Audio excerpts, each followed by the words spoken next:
when I was 29 years old. And from that moment, my life was forever changed. Since then, I've laughed with Donnie, I've cried with him, I've loved with him like a surrogate uncle that he truly became to me. He wasn't just a coach, he was my mentor, my confidant, and my friend. He entrusted me through every fight, the training, the wins, the losses, the draws, but more than anything, he helped me fight through life. When my daughter Cadence was born, Donnie was the first person to visit us in the hospital, and that's the kind of love that he had for me, and he poured that same love into my daughter as if she was his very own. That's who Donnie was. He didn't just care, he loved, and he loved fiercely. If it weren't for Donnie, I wouldn't have had the courage to open or run a gym. I agreed to take the leap of faith because that was his dream as well. He always wanted a place that felt like his home, for fighters and misfits alike. And when we finally opened the doors, he said it best, the inmates are running the asylum now. From that day forward, we worked and we built a gym. We worked and we built a family. We worked and we built a home. Donnie was the patriarch of that home. He showed me how to treat people whenever they walk through the doors. I'll admit I'm not the most social person. I get irritated with people at times, but I don't always have the patience for the nuancing of peopling. But Donnie did. Donnie knew that every single person that walked in here had a story, that they were carrying their own personal battles, and he understood that what we offer isn't just boxing, it's a community, it's a lifeline, it's family.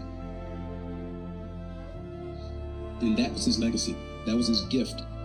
And I promise to carry that gift forward in how I coach, in how I lead, and how I love. Donnie Belflowers was the best of us.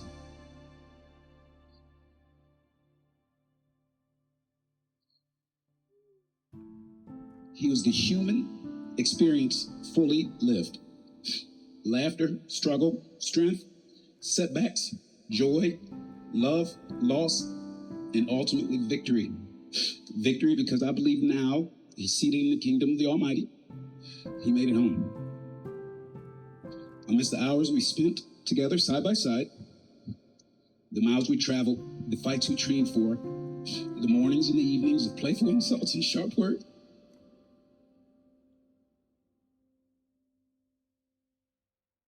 The late night talks that sometimes were loud, sometimes were quiet, but they were always honest. I miss you, Donnie, my friend, my coach, and my partner in this great adventure. Thank you, Donnie, for helping me become the man that I am today. Thank you for everything, every good thing that I do, and for giving me the strength to acknowledge my failures and the courage to rise above them. That strength I always saw in you. You'll always be in this gym, you'll always be in my stories, and you'll always be in my heart.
Kimberly Davis Ellerby. Yep, was Kimberly Davis. No, but how I knew Donnie, oh my God. Oh my God, I am Donnie's assistant / secretary / gym wife, like wherever he needs me to be, the enforcer, that is me. But all I want to say is that I love Donnie a lot. He is like my best friend. We gossip all the time. It's like not a day that I can go by without not talking to him. But this month has been hectic. Oh my God. Take your time. Somebody said we're not gonna cry. But I miss you a lot. Oh my God. Oh yeah, my daughter misses you too, as you can see. Come, daughter. Okay, what you want to say to Donnie? Say I love you. I love you. Okay, goodbye now. Goodbye now. Good job. Go hither. But I just want to say I love you. My family loves you, and no matter what, you're gonna be in our hearts, and especially my badass child over here. So I love you, and peace out. My name is Naya. I go by 10 Carat, but I am also the mother of one of Coach Donnie's first females that he trained when he first started back with his own gym, which was Lachey. So, what I miss most, I mean, it was times like, I mean, just in general, like starting off or whatever, like he became like a father figure to my child. He gave her first job. I mean, even after the gym, I mean, he used to paint. So he used to get her from the summer, and I mean, she go paint with him and everything, but also, you know, her boxing, it wasn't a lot of females here in the state of Georgia. So they were matching my baby, mismatching my baby up. Like, kind of find out one girl, my baby was 13, 14 years old. We kind of find out she fighting a girl that just, her birthday was at the fight. You know, she turned 19, which is illegal. So I'm like, what the heck? But my baby whooped her, so we ain't worried about it. But I was just like, something got to give because I need more insight what's going on or whatever. So Donnie was like, you might as well come up official. Needless to say, I wound up becoming an official USA Boxing referee, judge, and coach. Became Columbia's first female to become a USA Boxing official. So because of him, I did this. So we had the inside scoop, and literally me being inside, it was easier for us to get matches, you know, really, good matches for her, as well as just really networking more so with a lot of the coaches and stuff, even out of state and stuff. So we started getting that work, and she do what she do.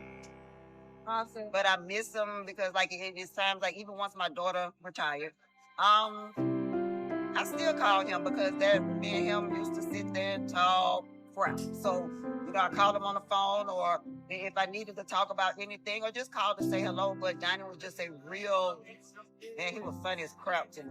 And he was this type of person I could say and be myself around him, say anything around him, and he gonna say anything about it. And he's definitely, he's mixed. Not gonna be like he's mixed. So, Donnie, we miss you and we love you. My name is Prince Sellerby. I met Donnie Belflowers in, I think, around 2011. I came from Washington State. I was in the military. And when they first brought me to Donnie, I had boxed a little bit before I met him. But I can definitely tell you, like, this boy can't box. That's the way I can tell you, view me and everything. But at the same time, I never met someone who truly pushed me the way he did. And as everyone knows about Donnie is, he gonna talk cool shit to you as if you ain't doing nothing. So for instance, we went to one fight and I beat the guy. It was an MMA fight. I beat the guy in a minute, like 1 minute. I'm thinking, Coach gonna be happy, excited. No, he talked cold shit to me as soon as I came out of the corner. We drove all the way down here to watch you wrestle on the ground with somebody for a minute. I could have stayed home for that boring stuff. Wrestling with a man. Let me see, another fight I had. The dude came popping off on me. I couldn't see, hit me in the eye. I couldn't see nothing, so I'm running. I come back to the corner, Donnie, I can't see nothing. You're like, yeah, cause that motherfucker hit you in your eye. That's why you can't see. I'm like, no, I really can't see. But I just know Donnie was a master of building people. Like, he was a master of building people. And you wouldn't even realize it till later. And you would see how many people he done turned into, like, champions in the ring. And even outside the ring, how many people he helped build in their life. Like, you really don't realize till you actually start thinking about it and paying attention. And it's just, it's very inspiring, everything. But I could go on a million stories. Donnie, I just want to say thank you for everything you ever taught me and done for me and always being there for me. And I love you, and rest in peace, and I miss you. My name is Colin Hall, and Donnie was my boxing coach since I was 9 years old. And, he's family to me. I just want to leave a favorite memory for the family. One of my favorite memories with Donnie was, everybody knows Donnie's hard on you. He'll keep pushing you. And one of my favorite memories is we went to nationals all the way out in Kansas City. And big sub-gloves, big tournament. And it was the first national tournament that I ever won. And Donnie, he picked me up and he looked at me and he said, maybe you can box a little bit. And that's the first time he ever told me that I could box after winning the national tournament. And that was one of my favorite memories, just because I said he's like a grandfather I never had to me. And his acknowledgement means a lot to me, and having him say it to me meant a lot to me. And he's just his presence and him always meant a lot to me. So yeah. Last time I spoke to him, he told me that he was proud of me, and I told him thank you. I miss him, and thank you for allowing this to happen, because I'm in a position where I am today, going to school, studying pharmaceuticals, because of the discipline that he instilled in me, and he played such a big part of my life and raising me. And, I want to say thank you, Donnie. Even being in this gym is just bringing back so many memories. See the trophies. I see so many faces I haven't seen in a long time. So bringing back so many memories. So when I first started with him, first came to the gym, he's just looking at me like, okay, just a little girl, like she might be here, she might not be here. Started going to the gym regularly. He's like, okay, since you want to really fight, we gonna start training now. And I'm just like, what we been doing? And so start training. He's like, okay, you're at this gym, that's fine. I want you to start coming to my home and start training with me. We're in the backyard, we're training. Got this one bag in the back, but it's like a tarp just built around just a slab of, concrete in the backyard. So we're training back there, and he's like, okay, you might, start working with me on the mitts. So it's okay, you might be a little decent. So we might get you a little fight. I was like, okay. Started taking me to other gyms, met Joe, met Prince, and that's kind of when the family started, I would say. It's when Coach brought us all together, and Joe and him opened, the first gym that they had, and it was just so crazy to see, kind of starting from the backyard almost, to them opening up a gym, to Coach having fighters coming in and out, and I remember being the only girl. So that means I'm sparring with all these big fellas, and it wasn't always easy, I would say. But he definitely made it better. When I didn't want to come to the gym, when I didn't want to train, when I didn't want to fight at all, just knowing that he was there for me as a person, and to guide me, and to help me grow, become the little adult that I became. He was a big...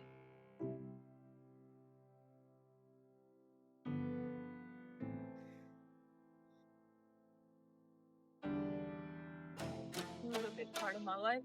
And he helped me grow up. He taught me so much about life in general. What to do, what not to do. How to be a good friend. How to be a good person. And I'm going to miss him. And I wish I spent more time with him. But I'm glad everyone came together to celebrate him. He deserves it. He was a good man. He was a good father. He was a good husband. He was a great coach. My name is Cardova Hall. I met Donnie when I was 9 years old. My father had brought me and my twin brother into the gym, and we went to jiu-jitsu.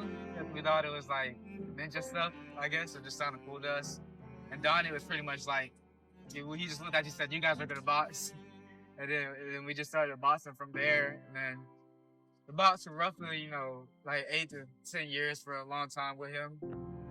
And throughout that 10 years, he was our coach, but he was a lot more than that. He had grown into a lot like a grandfather figure with me and my brother. And just trips on the road with him to a lot of competitions. We went to West Virginia, Lubbock, Texas, California. There's all these trips we went on with him in that time we spent with him. And then even outside of the ring, going to football games with him. And just spending that time, it meant a lot to us. And having somebody like that in your corner, I said this before at his birthday when he was here, that he really helped shape me into the man I am today. Especially that time period, those years growing up as a teenager, it sort of really forms you. And having somebody like him in my corner that just always fully believed in me, no matter what, no matter who I was fighting or what I was doing in here, it really affected me. And if I had one thing to say to him, it'd just be, I love you, I miss you. And he was the type of guy that you always want to make proud. And we made him proud, but I just want to tell him I keep making him proud. Actually, if it wasn't for Donnie, I'm probably one of the quietest people here. Like you can ask Joe. I'd sit in that cage. I have an identical memory with numbers, and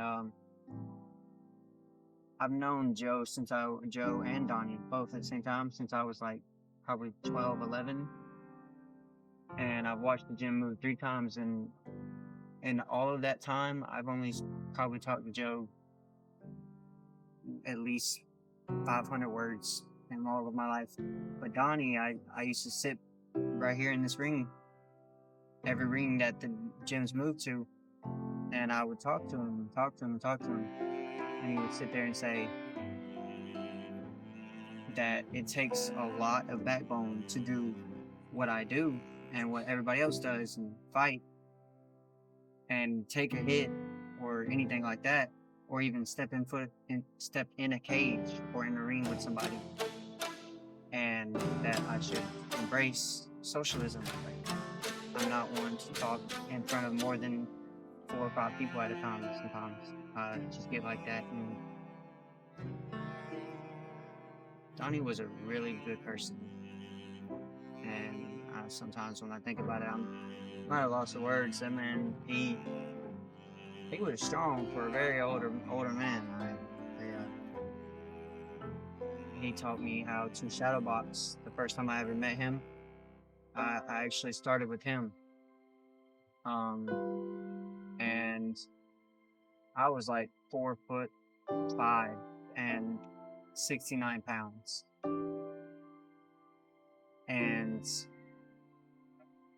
it was like the way the rabbit hops around in Alice in Wonderland. I was like that, trying to shadow box.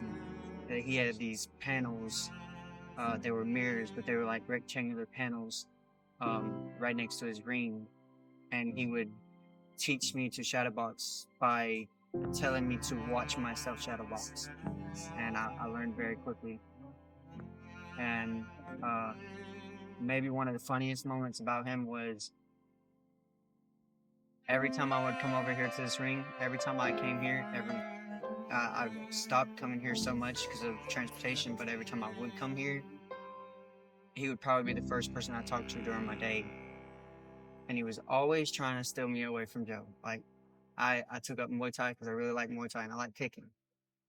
And he was always saying, you should stop Muay Thai. The kicking's for sissies. And he was like, I bet you'd be a better boxer. You should come box with me. Come train with me.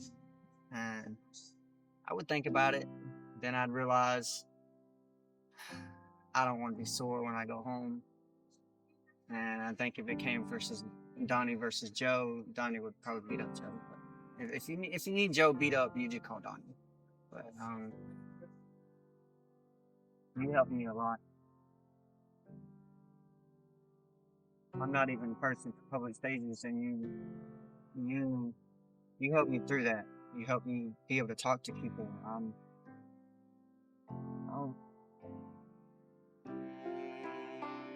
I wish you the best of luck in your new life, and I know you're in a better place. So, thank you for everything you've done for me. He had an amazing life, man. He had an amazing life. He told me a lot of stories about himself when he was younger. I found very fascinating. His life was really a movie, friends. Stuff a legend. Truly a legend. I can't wait to see what the future looks like for Belflower Boxing. All the people, I mean, like Prince and Kim and Alex, you know, who really want to invest their time into the boxers and see it continue, who don't want to see the Belflower Boxing name dissipate into oblivion. This just goes to show their dedication because they love them. And I really admire them for that, man. I love you, Donnie. I love you, Zach. Love you, Sean. Love you, Maddox. Even though you don't really know me too well, I've always grown up. I mean, he's grown up and I've watched Maddox, you know, because when Donnie had a grandchild, you can imagine all he talked about. So he's so proud of that little dude. And I know Maddox is gonna grow up to be a great dude. Whatever he decides to do, he got a great dad, great mom, he got great family supporting him. And I'll be praying for them always and everything. In any way I can help out the family or the gym, if they need me, it's only a phone call away. Charles, you're a legend, brother. Yeah, we just want to say our condolences to the family. We met Coach Donnie through House of Champions. I wanted my son, you know, at an early age to learn a type of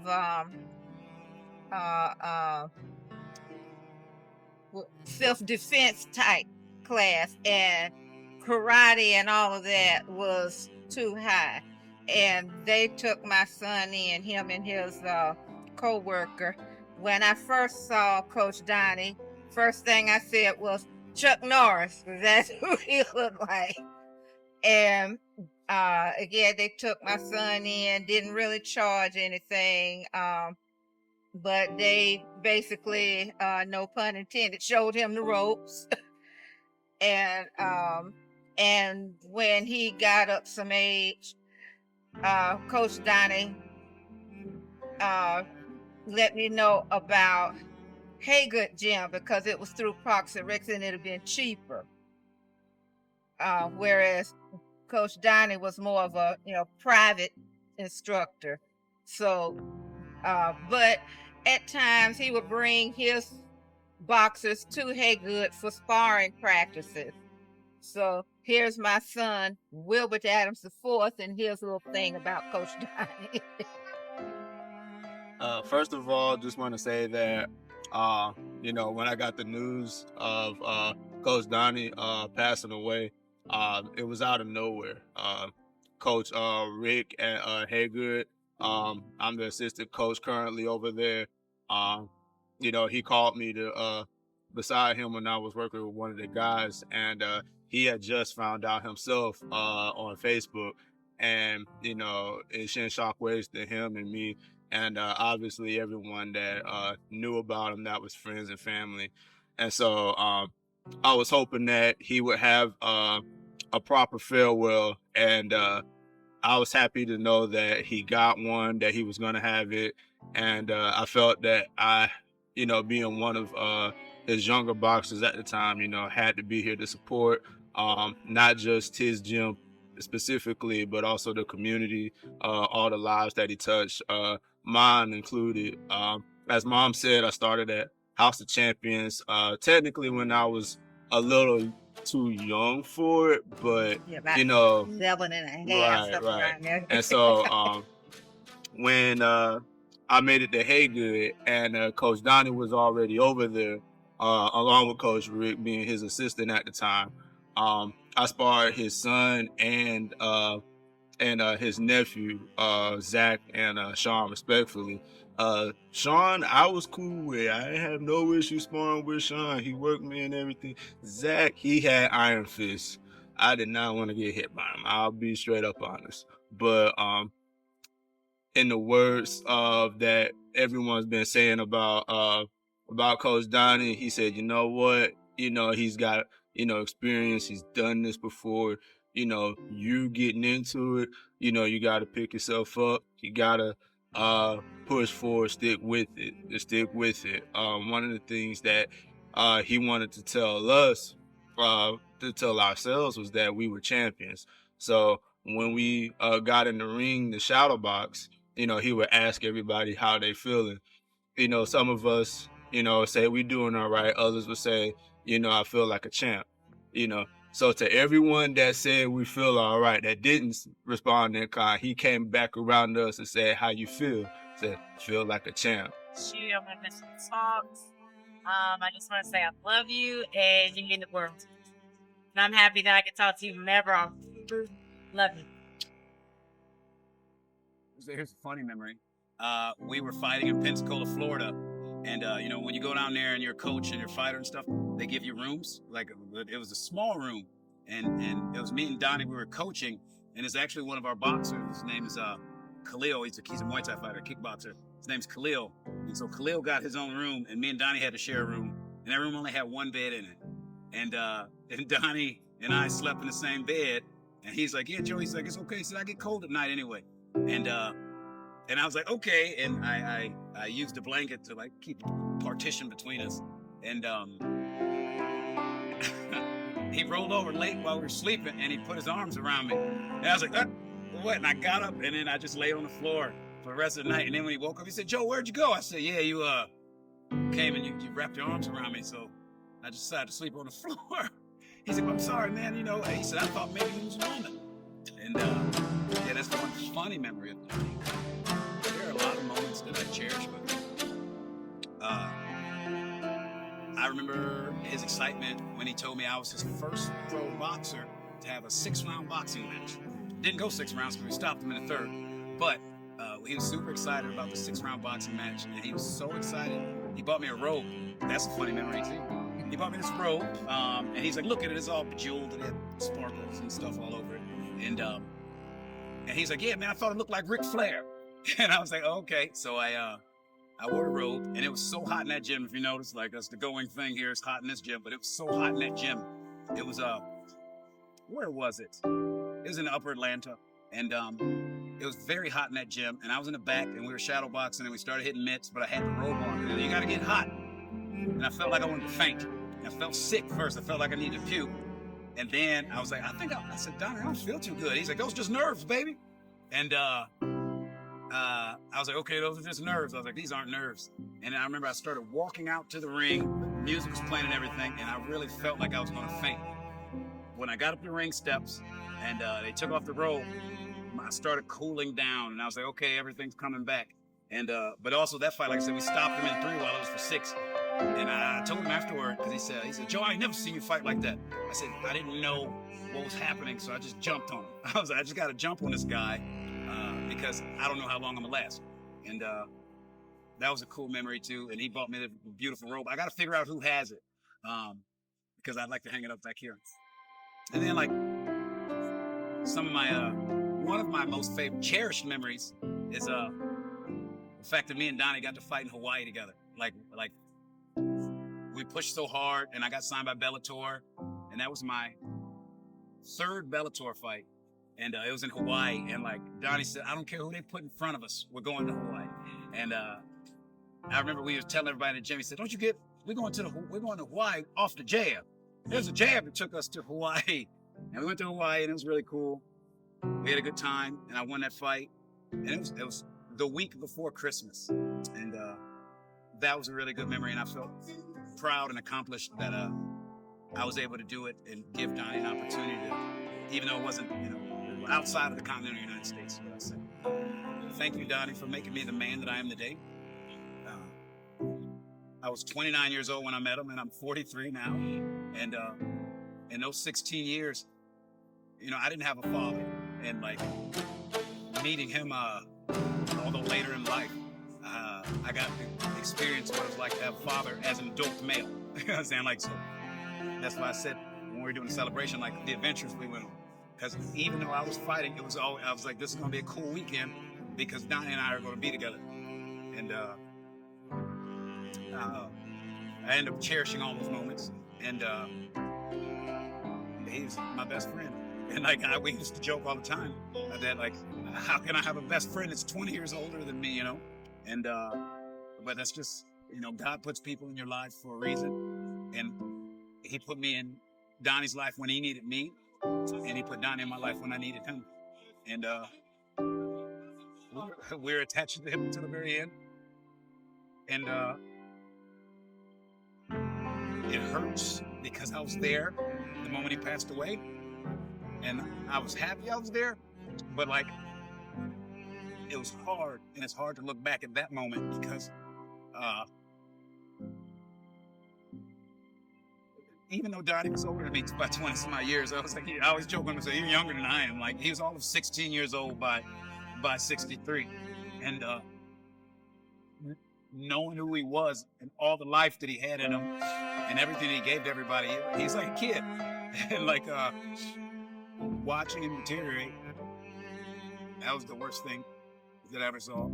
But I was there. I was happy I was there when he passed, because I told him the night before. So there's a couple things. The night before he passed away, the afternoon before he passed away, that was on July 2nd.